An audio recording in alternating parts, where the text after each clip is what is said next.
Greetings, I'm your host, Dr. Wolfula, with a review of more comic books starring our favorite shape, Michael Myers. This time beginning coverage of the second and to date final era of Halloween comics that were released by Devil's Due Publishing, starting with the miniseries Halloween Nightdance. Haddonfield, where nothing exciting ever happened.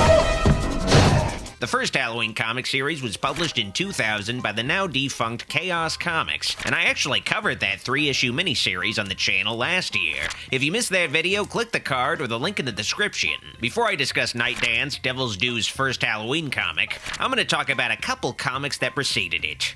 Want to know how I'm feeling right now? Feel this! After Chaos Comics went under in 2002, the rights to publish Halloween comics were in limbo until another publisher would snatch them up. The Halloween films themselves were in a state of flux after 2002's Halloween Resurrection, and its tremendously poor quality put the series' future into question. But despite Michael Myers being electrocuted in the gonads by Busta Rhymes, the Halloween series still had a lot of fan interest, enough to see the organization of the first standalone Halloween series convention held in Pasadena, California in 2003, celebrating the 25th anniversary of the original film. And conventions are a great way to meet other fans and be disappointed by your heroes, but a convention is mainly about selling shit, and the first Halloween convention needed some exclusive shit to sell. And filmmaker/comic writer Stefan Hutchinson took this as an opportunity to make a new Halloween comic, One Good Scare, through the loophole of it being a limited collectible to gauge interest in new comics starring Michael Myers. You know, it's Halloween. I guess everyone's entitled to one good scare, huh?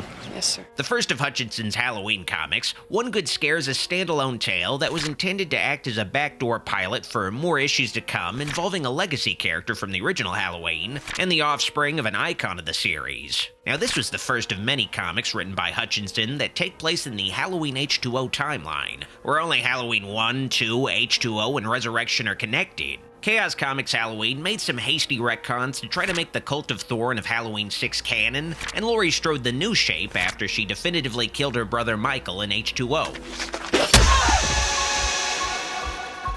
But the events of this comic series would quickly be contradicted by the later release of Halloween Resurrection, the final film of the H20 timeline, where Laurie is committed and eventually killed by Michael, who survived H20 through very unlikely circumstances. Oh my god, she killed the wrong person. Stefan Hutchinson's comics disregarded the Chaos Comics and kept things consistent with the H20 timeline, avoiding contradicting information from the films, keeping things nice and canonical, at least to the H20 timeline. My brother killed my sister when she was 17. One Good Scare tells the story of Dr. David Loomis, son of Samuel, and David followed in his dear old dead dad's footsteps as a psychiatrist at Smith's Grove Sanitarium, with David claiming to want to avoid becoming fixated on the Myers case, when David really probably wanted to know more about the thing that made his dad such a basket case. Michael! One Good Scare takes place in 2003, a year after the events of Halloween Resurrection and Michael's run-in with Busta, making One Good Scare chronologically the final story in the H20 timeline. In this story, the Loomis son ends up taking on as his patient a would-be victim of Michael Myers who crossed paths with the shape in 1978. Lindsay Wallace, the girl that Annie Brackett was supposed to babysit, but who ended up in the care of Laurie Strode instead and within the murderous path of Michael. Babies. The H20 iteration of Lindsay has, in the years since '78, spun out into a deep depression with a history of drug abuse. Lindsay had begun to sober up until Michael's re-emergence killing his sister Laurie, which puts Lindsay in Michael's sights next as unfinished business. One Good Scare explores how Michael is more than just a man in a mask killing people. He's Haddonfield's boogeyman, something to fear. Killing is just the main way Michael terrifies people. It's one of my favorite aspects of Michael, the idea that even if you survive him, you're left with psychological scars that will never heal. You'll always be afraid he'll return. The shape drives everyone he crosses paths with crazy out of fear. It needs to die. The comic even shows some of the unreasonable lengths the elder Dr. Loomis would go to try to quote-unquote treat his patient Michael, giving an 11-year-old Michael Myers a gun loaded with one bullet to kill Loomis with, just to prove to Smith's Grove that Michael is a threat and isn't faking catatonia. He's covering up. This catatonia is a conscious act act. Maybe if Michael was given a kitchen knife, he would have taken up the offer. And if Loomis treated his patient Michael like this, you can only imagine how much Dr. Loomis might have messed up his son David. Michael eventually does return to Smith's Grove on Halloween to pay Lindsay a visit, killing a few employees in the process. And David Loomis ultimately abandons his patient Lindsay out of fear, cowardly hiding under a desk while Michael slaughters Lindsay. It's one thing to deny the existence of pure evil like Michael. It's another thing to face it, and David didn't have the preparation for facing Michael like David's dad did. I've spent 4 hours a day. 4 hours a day with this boy. And Michael only allows David to live so that David lives in fear of the day Michael would return for him. One Good Scare is a solid Halloween comic that clearly encompasses the power of Michael Myers, the impact his killing sprees leave on survivors and people connected to Michael's survivors, and how Michael is ultimately about fear, not killing. The comic's illustrations by Peter Fielding get the job done, but they do feel a little too rough and like they were traced or using photos put through a filter in places. But the limited color palette and stark blacks of the artwork are striking and help hide some of its weaknesses, and the artwork does capture some subtle facial expressions of its characters. I also like that David Loomis seems to visually be modeled after a young Christopher Lee, who was the first choice to play Dr. Loomis in the original film before Donald Pleasance ultimately accepted the role. As a Halloween 3 nod, One Good Scare also has a nurse reference Santa Mira, making at least the town Silver Shamrock resided in canon in a Michael Myers timeline. Santa Mira, founded 1887, farming community. Along with One Good Scare, there was another Halloween comic presented at the same convention that was included in the Return to Haddonfield souvenir magazine, titled Retribution and Descent, but that story is of particular rarity and I couldn't find a copy. One Good Scare itself was intended to be the first entry in a series of 8 issues in 2004, but it didn't come to be because the rights to publish Halloween comics were tied up. But that didn't stop Stefan Hutchinson from writing another Halloween comic in the meantime. The second Hutchinson Halloween comic would be Autopsis, a 2006 mini-comic included with copies of the Halloween 25 Years of Terror documentary that Stefan Hutchinson also directed. And they really gotta make an updated documentary for Halloween with the Crystal Lake Memories / Never Sleep Again treatment. There's a lot more ground to cover with Halloween as a series than an 84-minute doc can break down. It's your lucky night. You got a celebrity.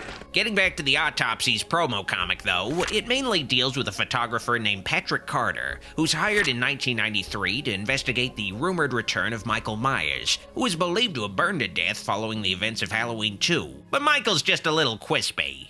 Looking a little crispy over there, Mikey. Something I should mention right off the bat is that the illustrations of Autopsies drawn by Marcus Smith, well, they're not so good. The artwork looks like something out of those how to draw manga books from the early 2000s. Patrick, the main character, looks like a 6-year-old boy on steroids. His shoulders are the size of his head, and I can't tell if Patrick is supposed to be 14 or 40. But this was a free bonus comic included with a DVD, so the production level isn't going to be the greatest.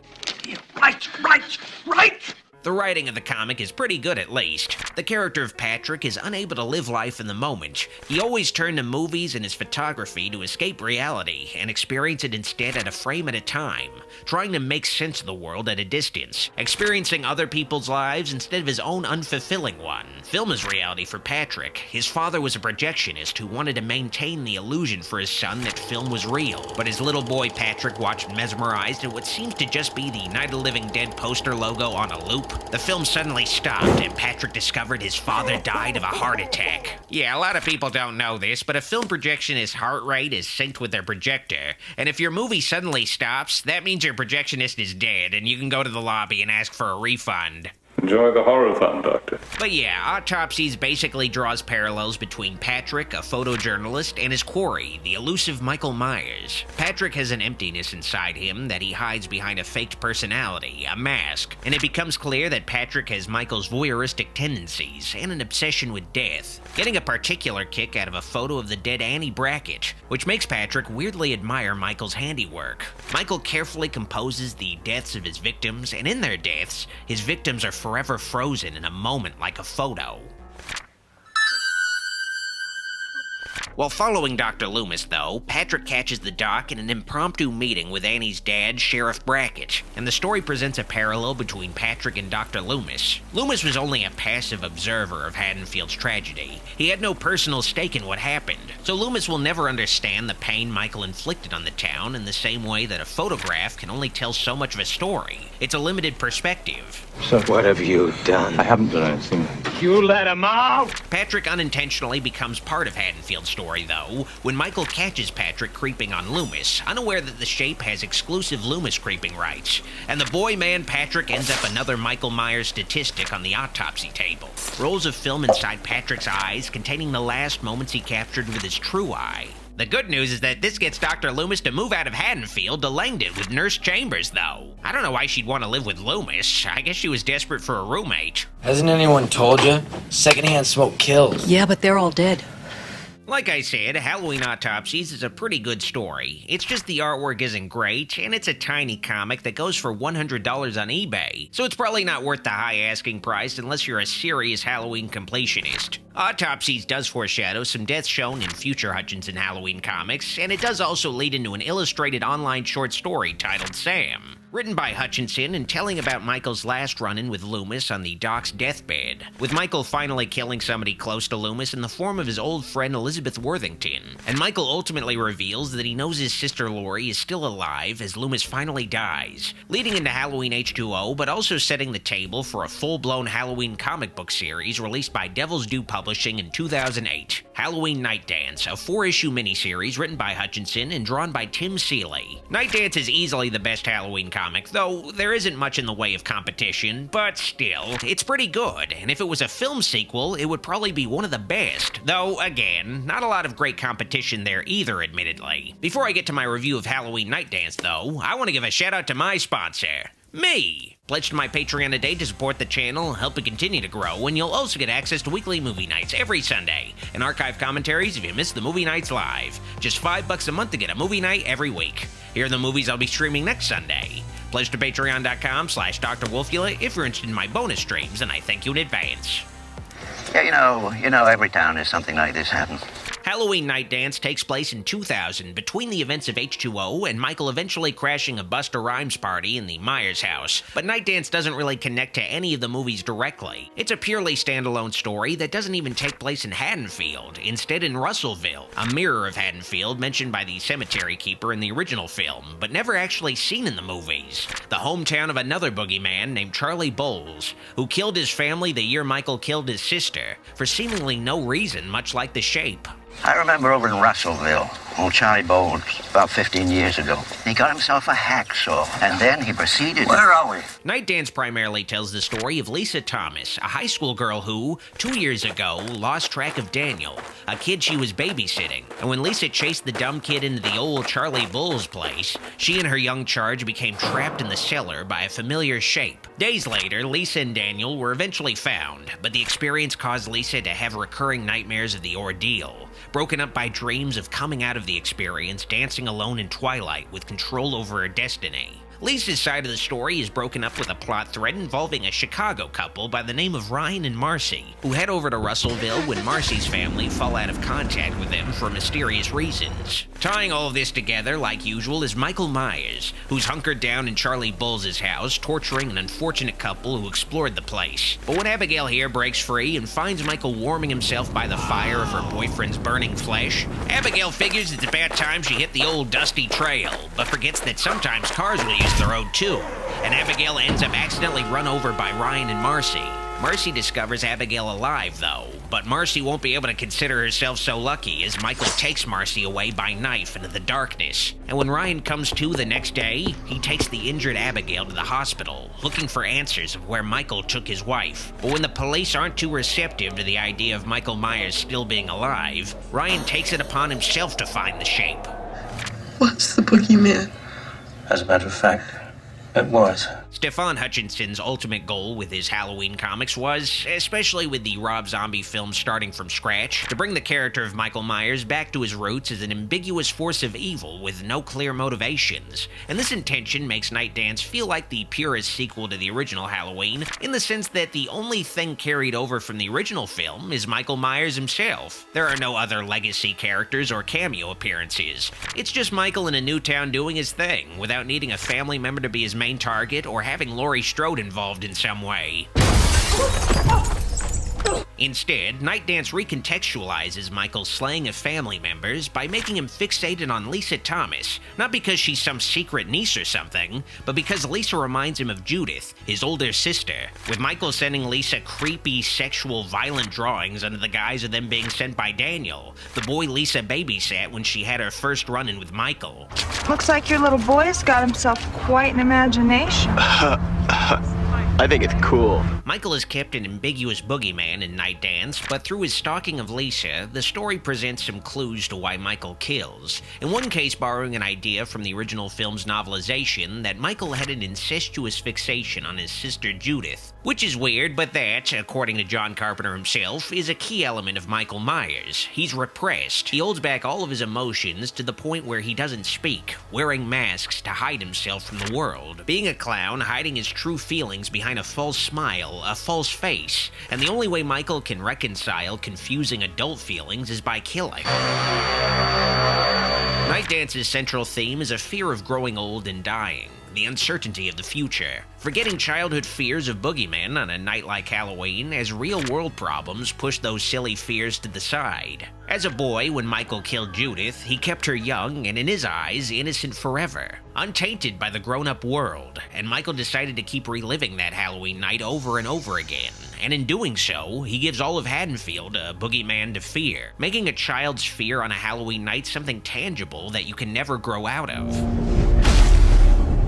Nightdance presents the idea that Michael Myers' mission through his evil is preserving the innocence of others. He used to stand in his sister's bedroom and stare out the window. Maybe he wasn't looking out. And this does also go back to the original novelization's ideas of Celtic ritual sacrifices on Samhain, the ancient predecessor to Halloween. The Festival of Samhain. The last great one took place 3,000 years ago and the hills ran red. The traditions of Samhain were meant to ward off evil spirits, and Michael, as a living embodiment of evil, must be appeased. Criminals were burned alive.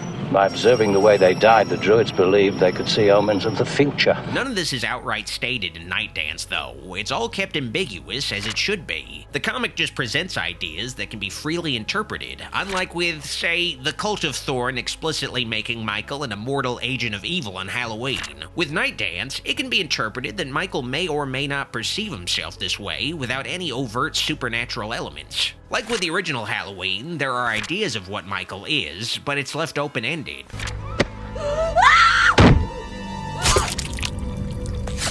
Nightdance as a comic also allows for going deeper into the psychology of its characters than a movie could through its internal monologues. It's revealed that Lisa's two friends have the same fear of the unknown void that is the future. It just manifests differently for them. With Nikki, who wears clothes right off the rack of a Hot Topic, she's obsessed with her appearance and standing out of a desire to be seen, especially by Sean, who gives Lisa all of his attention. And because of this, Nikki fears she's a loser and will never make anything out of herself. Sean himself basically goes through the motions in his life and lets it pass him by, never taking the time to see what's around him, taking things for granted, and never realizing that Nikki has a crush on him. This is a rejection of getting older, wanting to stay a kid forever when you don't get to make that choice.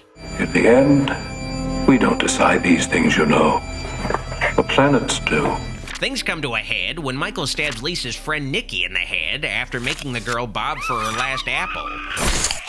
And later, while Lisa is showering, Michael makes sure Lisa washes her pussy, and by that I mean he throws Lisa's dead cat on her bathtub floor. This is a bit of an awkward situation, so Michael leaves heading toward the nearby cemetery, with Sean in pursuit. Sean too in the moment to realize that this is a trap, but after getting a head full of shovels, Sean won't have many moments left. It's in the final issue of Nightdance where Lisa tries to call for help at the home of Daniel, the kid she once babysat for. And Lisa ends up meeting Ryan, the guy looking for his wife that Michael quote-unquote abducted. Ryan's wife Marcy's little brother is Daniel, or I should say was, because Michael slit the throats of Daniel and his parents. Savage as fuck! Michael in the movies is definitely fully willing to kill kids, but up until Nightdance, he had never been depicted as a child killer. Well, in the Chaos comics, Michael did kill fellow kids at Smith's Grove Sanitarium, but that was even ground. Michael Myers kills babysitters, not kids. Later, the Green Trilogy would have Michael kill a 14-year-old, and in Kills, it's implied Michael killed a kid off-screen. I stole the whole damn bowl. But having Michael kill a 6-year-old like Daniel is definitely territory the films have shied away from. Except, of course, through the witchcraft-infused silver shamrock masks in Halloween 3, and the accidental pushing of a kid by Corey Cunningham in Halloween Ends. I do love a good joke, and this is the best ever. A joke on the children. Desperate to find Michael, Ryan takes his in-laws' car. They won't be needing it. And Ryan forces Lisa at knife point to lead him to the Bull's house where Michael is hiding out. And it's here where Ryan finds his wife Marcy brightening up his world again.